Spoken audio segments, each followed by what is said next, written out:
This is an exclusive excerpt from the Stuph File Program with Peter Anthony Holder. What if city noise wasn't just a nuisance, but a measurable health threat?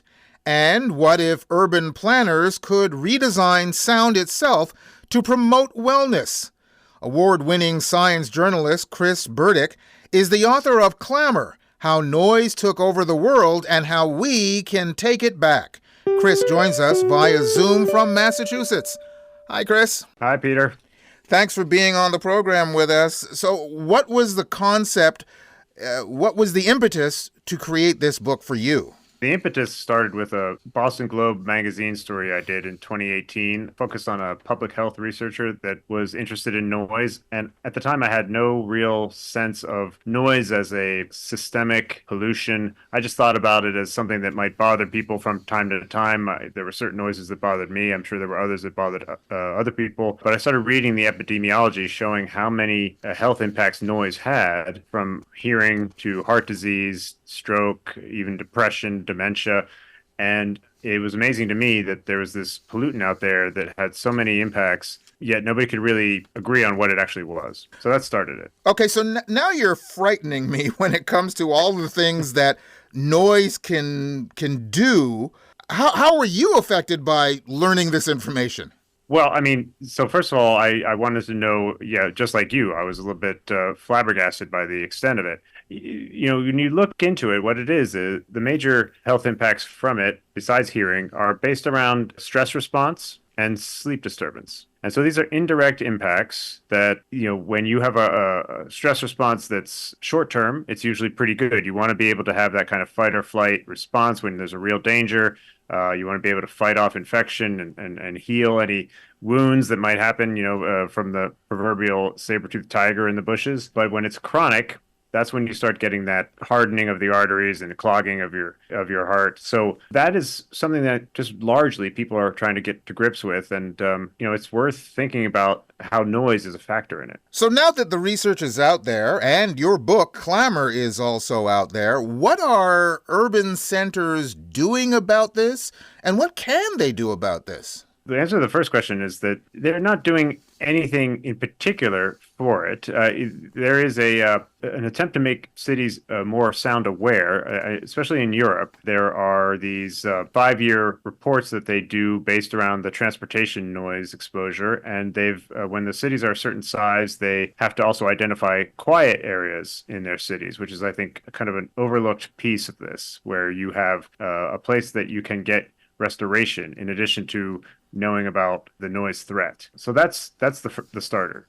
Okay, so are there any places that are doing this, that are actively trying to reduce the noise within their urban landscape? Sure. Many cities are trying to do it. They'll have laws on the books, and it's a question of how well they're able to enforce them. The problem with traditional noise enforcement is that you have to get a recording of the violation. You have to send someone out to verify this. You have to track down the violator and enforce that. When you have traffic speeding by, the loud truck without a muffler, etc., the person who was laying on their horn for no particular reason late at night, they're gone by the time anyone shows up. So a lot of these cities have started to have noise cameras that will be able to identify these violating vehicles, take a picture of their license plate and find them directly. So that, that's a particular type of trying to crack down on noise.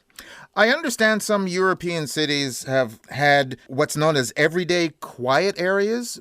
What exactly is that, and how does it work? Well, this is actually we'll call it a pilot project. It was started by a woman named Antonella Radicchi, who is an urbanist who was looking at these quiet areas that we mentioned before that many large cities are required to identify. And those quiet areas, they're based on decibels. They're based on the lowest decibel spots in your city, which are often very hard to reach, isolated places in the biggest parks on the outskirts of the city. And she thought, if these things are actually meant to be helping the citizenry restore themselves and find a refuge from noise, having a few out-of-the-way spots on the outskirts of the city is not the way to do it. We need to find everyday quiet areas, which aren't necessarily the lowest decibel places, but have other pieces that help people restore. For instance, a lot of greenery, or even a walk along a river, which may not be the quietest place because maybe it's there's water rushing over a dam or rapids, but it still gives people a sense of calm and restoration. And so she started this app called Hush City, where people can crowdsource these everyday quiet areas. And she got the cooperation of Berlin to say, yes, this is important. Let's enlarge this and start to try to identify everyday quiet areas in addition to the just lowest decibel spots in town. Now, there are places where people congregate, parks, restaurants, clubs, whatever the case may be. And I understand that there's a certain amount of din or noise in those particular places. Do we actually want clubs and restaurants to be like libraries where people are shushing everyone else? Or how do we balance that? Great question.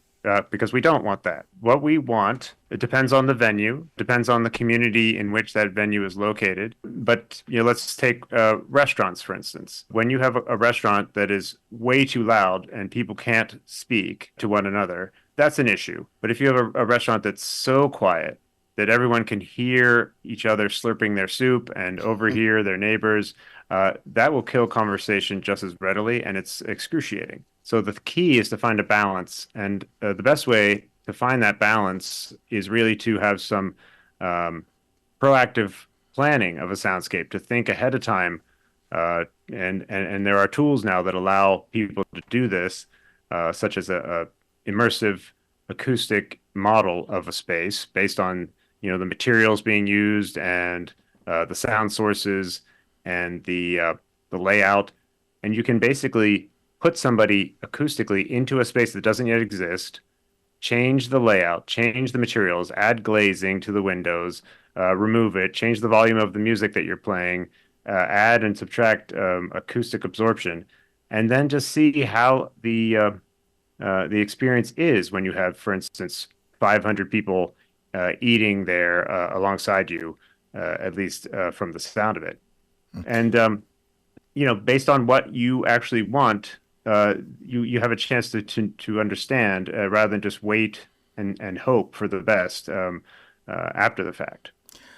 You've written this book, Clamor, How Noise Took Over the World and How We Can Take It Back.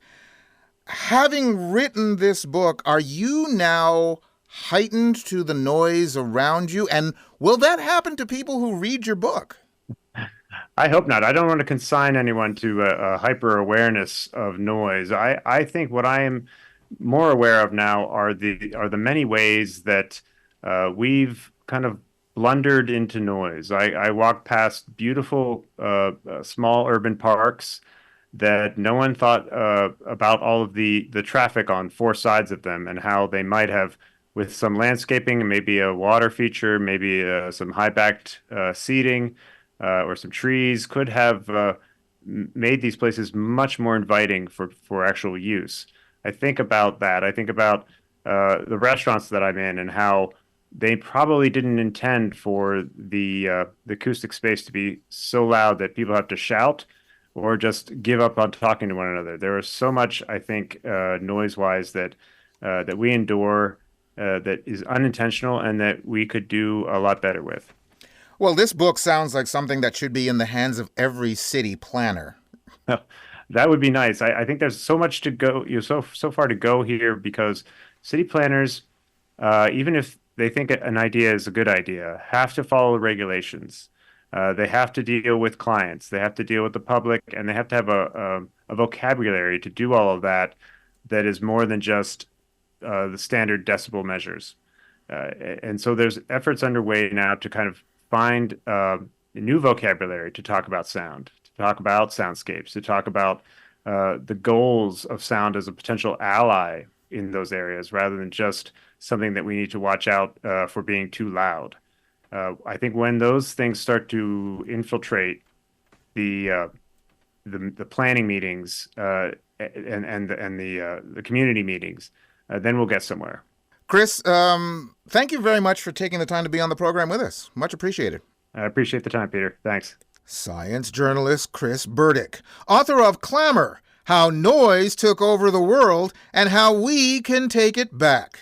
You can go to our website at thestuffile.com, check out the show number for this program, which is show number 0824, and you'll find the link to Chris's site, where you can sign up for his newsletter, plus links to either Amazon.com or Amazon.ca, where you can order his book directly. You've just heard an exclusive excerpt from the Stuph File Program with Peter Anthony Holder. To hear any or all of the full hour-long shows, visit thestufffile.com.